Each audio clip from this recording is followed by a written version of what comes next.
Welcome to this very special series of episodes called Eco Yogis, Conversations on Healing the Environment from the Soul. I am Ananya, the youth representative of the Brahma Kumaris Environment Initiative in Australia, Special Interest Group. And today we have a very special guest with us, all the way from Denmark, Sonja Ohlsson. Welcome, sister. Thank you. Thank you. So, we'll learn a little bit about this very special story. Sonja has been instrumental in starting the Brahma Kumaris Environment Initiative in 2009. She has attended numerous climate change conferences from the United Nations, and she travels all over the world to spread awareness about the environment. So, as most of our listeners know, that Brahma Kumaris, we practice special form of meditation and lifestyle. So my first question to you would be that how did you come across Brahma Kumaris and what made you take up this meditation practice and this lifestyle? I'd just like our listeners to listen a bit on your story. So, thank you for inviting me to this interview. And I really like the title, The Eco Yogis. And as you said, I came to Brahma Kumaris 35 years ago, and I was 24 years at that time. And I lived in London, and I had become vegetarian, and there wasn't so many vegetarian opportunities in Scandinavia at that time in the 80s. So I found a really good job in a whole food shop in London. And there I came in contact through the manager with Brahma Kumaris and the Raj Yoga meditation. And I liked it a lot because it was an active form for meditation. So I could still keep thinking and I could be active in helping other people to learn meditation. And I always wanted to make a difference in one way or another. So I studied to become a nurse, first of all, in order to help other people. And when I came to Brahma Kumaris, they said, you got to help yourself first. And that intrigued me. Me fascinated this concept. So, and I had good meditation experiences. So I kept practicing this. And now so many years has passed. And it's a really lovely way of living. Wow, that's wonderful. So you've been practicing for 35 years. Yeah. And this movement started in 2009 and you were the founder of this movement. So can you tell us a little bit about this environment initiative and what's the purpose behind this initiative? Yeah, what you call the movement that started in 2009, you mean our environment initiative. Brahma Kumaris started a long way back in 36. So in 2009, there was a big climate change conference in Copenhagen. They were going to renew the protocol, the Kyoto Protocol. So there was a lot of media focus on this UN climate change conference called COP15. And we read about it in the newspapers some year before the conference was going to come. And I thought, wow, Brahma Kumaris, we could actually contribute here by bringing focus on the aspect of consciousness and awareness. And so we got a group of BKs from Europe together and we formed Brahma Kumaris Environment Initiative. And we coined our overall umbrella theme for the conferences, which is consciousness and climate change. But of course, we were very well aware of that we can't just participate in conferences and advocate our message there. We also have to bring about a greater environmental awareness in our own community.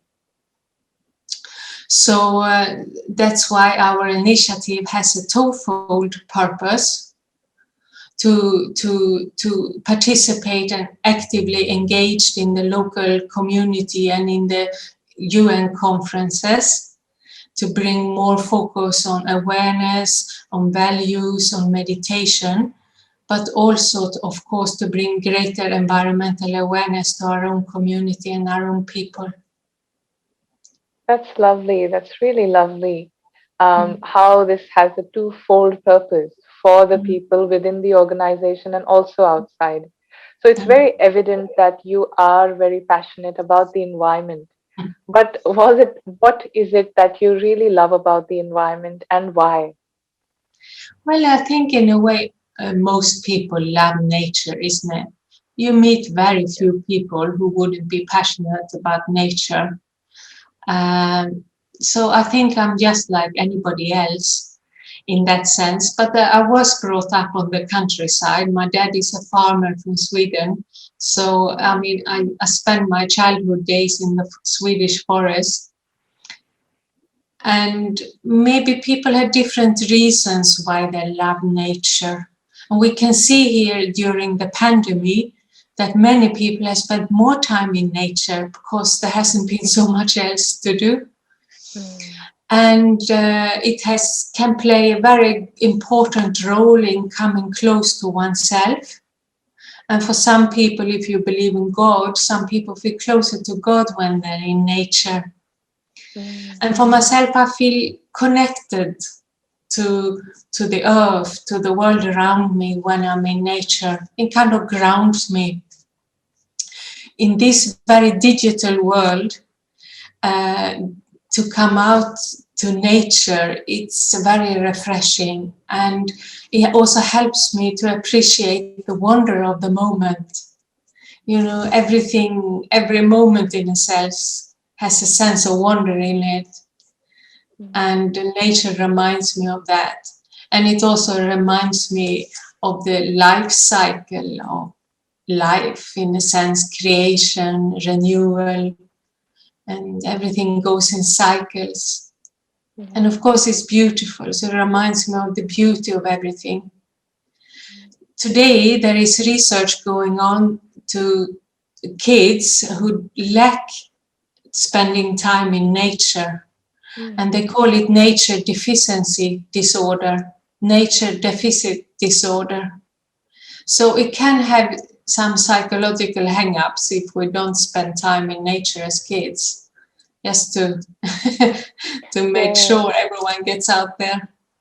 Yes, and it's really lovely that you shared that you were from the countryside and you had that seed in you from the very beginning, and that is that you feel connectedness and everything refreshing. So earlier you mentioned that when you came to the Brahma Kumaris, this meditation practice, you were told that first heal yourself, and that is the meditation we do. But sometimes people really ask that how can a meditation group actually have something to do with the environment or do anything to contribute towards environmental health, a better health. So what do you think on that? Well, any individual can make a big difference, even if they belong to a group or not. And the biggest impact one individual can have in terms of the climate change is to become vegetarian, or even better, to become vegan. And as Brahma Kumaris is a vegetarian or vegan community already, we have a great impact in that way. And as any individual, we can also have a big influence every time I spend a penny. Every time I spend a penny, I have to make a choice. Am I going to buy sustainable or not? Am I going to consider nature when I spend money or not? So, as we are a meditation group and meditation focus on inner contentment, we often find that our need for shopping and buying is reduced. So in this spiritual lifestyle with inner contentment as focus, I reduce my need. And that will, of course, serve nature. And if the whole worldwide community is doing this, it has a big impact. One speciality of the BKs is our huge network. BKs has been having programs and surveys for over 80 years. So if the Brahma Kumaris can also influence their network, contacts and friends for a greater environmental awareness, then of course we are looking at a huge impact. But it comes back in one way or another to the basic fact that when I have a clean or loving thought, I send that energy out to my immediate world. And when I have a waste thought or negative thought, I'm polluting my environment. And this practice, everyone can practice. Yeah. It's wonderful, the practical tips that you shared around vegetarianism and polluting the environment less, and also taking responsibility of our own thoughts. I'd just like to ask you, and our listeners would be very interested in this, that what is something till date that you are very proud of, that a project or anything that you've done in this environment initiative that has brought a change? Yeah, this is a very good question, and I was thinking about it. And if you look at our own community, I'm very proud of, like you sitting here belonging to the youth group in Australia. And in a way, environment has become the buzzword within our own community. It's talked about in the corridors, in our meeting, during coffee breaks. It has become in the forefront in our own community and meetings. And long before Brahma Kumaris started, there was big focus on renewable energy and solar energy. And today, Brahma Kumaris are in the forefront of all faith-based organizations in their focus and investment in solar energy. And that makes me very proud. And in terms of conferences, when we started in 2009, there was big focus on the values of responsibility, care, compassion, but no one took up the aspect of awareness, leading to an attitude, leading to a decision, and thereby impacting the world. But in 2015, in the big COP conference in Paris, you might know about the Paris Agreement.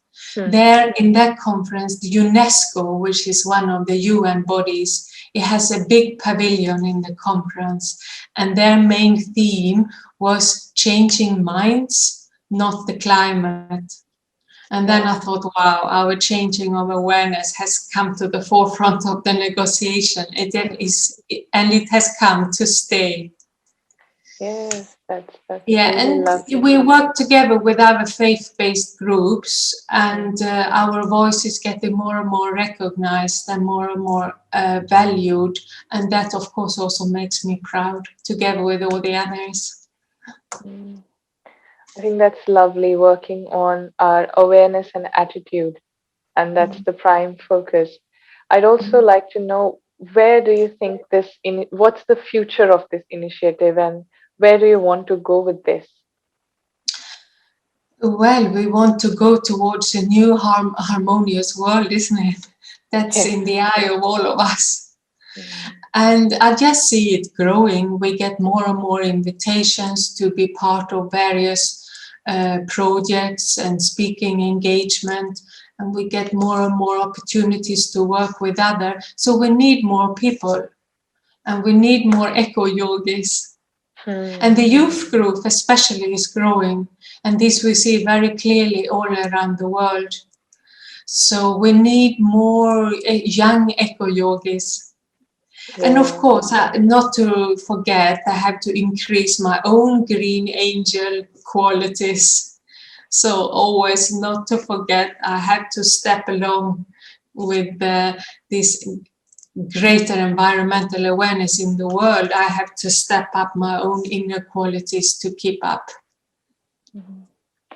I think whatever you're sharing is very refreshing and very light to know that there's so much happening for the mm, environment.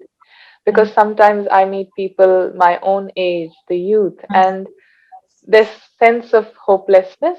So mm. sometimes anger. And so, what do you want to say to our listeners who want to do something for the environment, but they're they don't know what they can do, or there's not that happiness or that hope left? So, what do you have to say to those listeners? Yeah, this is a very good question, and we see it more and more actually. Some call it grief, some call it sadness, some call it loss of hope. And of course, there is also anger. This anger often comes from inner insecurity. Mm, And we can counteract the anger by then increasing inner security.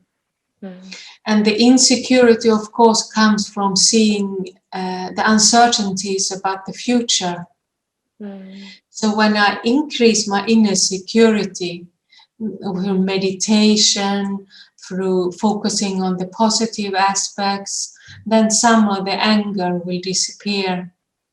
mm, And regarding hope, then I think every one of us has to ask ourselves, what brings me hope? Because mm, it's very individual. mm, I have asked many people, what brings you hope for future? Some scientists said that technology is scalable, so that gives him hope. One of our own meditation senior lecturers, she said that I know I'm a soul and I'm immortal, and that gives me hope. mm, Another friend said that dialogue and connecting with other people and to talk about things and to form groups give her hope. And one person said that, and I think this everyone can experiment with, that to feel that my power of thought is actually very influential. With my thoughts, I can actually create the immediate world around me and have a more positive, more green lens on my glasses.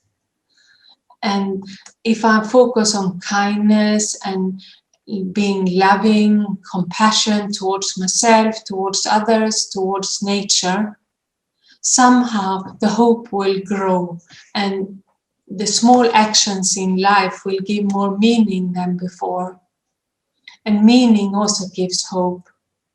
So it's a little bit homework for everyone to find out what gives most hope to them. yeah. And there is always everything for everyone. So there's a little piece of work to do.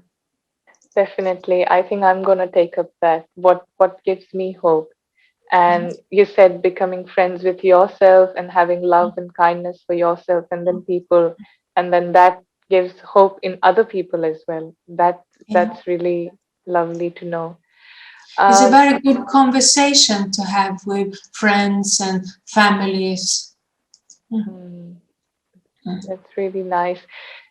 And I just spoke about these sort of people who want to do something but feel that there's no hope. But there is sometimes this some different people that we also come across who think that there is no problem or who don't seem to care. So, what do you do to that, or what do you have to say to that? Well, in a way, I don't think I would say anything. Mm, I maybe would say read the newspapers or something. mm, But uh, I would see if there is any other way I can support that person to grow the inner capacity to see the larger perspectives in the world. mm, If there is any way I can support that person to increase their own capacity for love, for responsibility, for compassion. mm. Um, and maybe focus on good vibrations. Yes, okay. Mm, Um, I'm sure that many of our listeners would be interested in what they are hearing, and we just mm, you just shared some really lovely things that we've done for the environment, and there is so much happening. And so if there's anyone who wants to get involved and who likes what they're hearing, what do you suggest to them? Well, because I'm from the Brahma Kumaris, I would say you would maybe find your local center of the Brahma Kumaris and see if they have any environment activities you can engage in. I'm sure they have. We have many initiatives like 10 ways to change the world. We have worked together in interfaith for the environment and many things we do. And if they don't have any green activities, you should ask for them and maybe be part of being in a group to set up a few things. And or just engage in the local society and see what are the environment groups doing that, and find some friends and engage. Because when we feel hopeless, it's because I feel I can't do anything. Yeah. But there is so much I can do. Yeah. So get on the internet and find out. That's And very maybe true. pick up meditation. Yeah, that's very true. All over Yeah. the world, I think, and I can speak for Australia definitely, that most of our centers are doing something or the other for the environment, and there is something little big happening everywhere. Yeah. Sister Sonia, I also know you personally, and I know that you love creating meditations. And there's some beautiful meditations that I personally practice that help me connect with the nature and give something to the nature. And tomorrow is Mother Earth Day. So, would you like to share with us a special meditation? Yeah. And be- and before we get to that meditation, do you want to share anything else? Yeah, I would share a challenge with you. I hope all your listeners, because Earth Day is coming up, so you give yourself a 7 days challenge of doing a green angel or a green meditation every day to send these loving, connected vibrations to your immediate environment, which is the body, and then to your room, your flat, your city, and then connect to the whole globe and to all living beings. And just spread these very peaceful, loving vibrations. And I'm sure you will have some wonderful results. And yes, you mentioned Earth Day, so there will be extra activity. So that's also a very good way to engage. Mhm. And yeah, nice meeting you. So get engaged and become a green angel of Australia. That's lovely. I really like the homework 7-day challenge. Mm. So, let's have a beautiful meditation that takes us Yeah, all beyond. yes. I will share screen and you can relax and sit back. And this is a visual meditation, so you can keep your eyes open and just enjoy.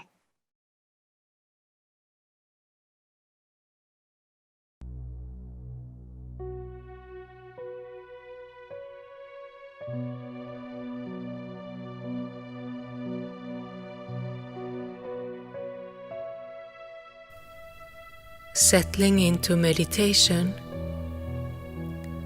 I reflect upon humanity and all living beings as being a big green tree.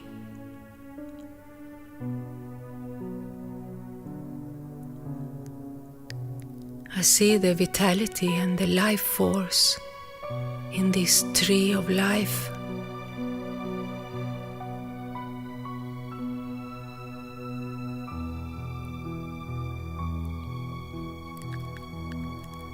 I send my thoughts deep into the roots of the tree.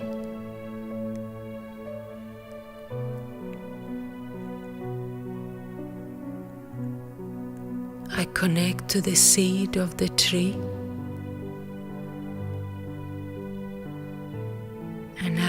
thoughts become as still as a seed.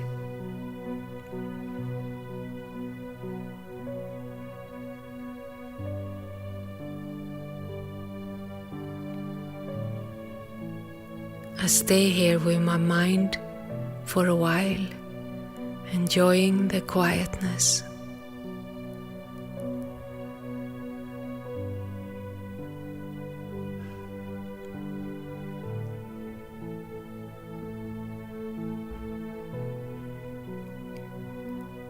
As the seed of my thoughts starts to grow,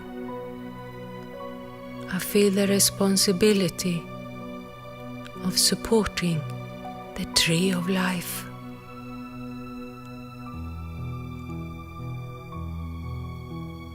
I decide to remain a supporter of this new growing tree of life.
That gave me goosebumps.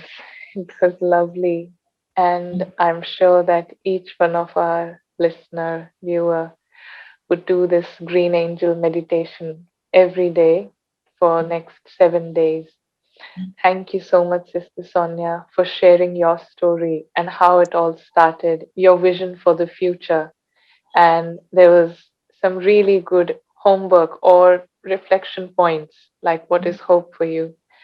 So thank you so much for sharing. Thank you so much for coming along. And thank you so much to all of our audience. See you next week on Wednesday. Thank you. Om Shanti. Good evening.